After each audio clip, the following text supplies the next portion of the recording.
কিশোরগঞ্জের ভৈরবে বিশ্বব্যাংকের অর্থায়নে ৯৭ কোটি টাকা ব্যয়ে আন্তর্জাতিক মানের ৪টি নৌ টার্মিনাল নির্মাণ করা হবে বলে জানিয়েছেন নৌপরিবহন মন্ত্রণালয়ের উপদেষ্টা ব্রিগেডিয়ার জেনারেল অবসরপ্রাপ্ত ড এম সাখাওয়াত হোসেন।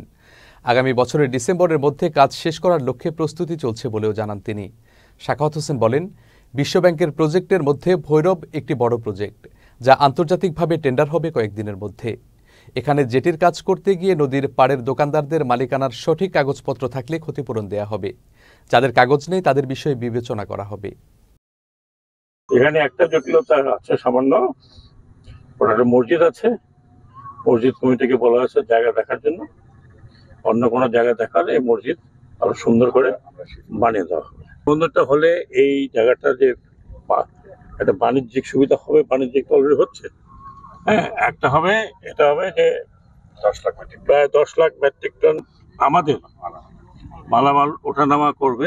হ্যাঁ, সেটা এখানে সাইলো আছে।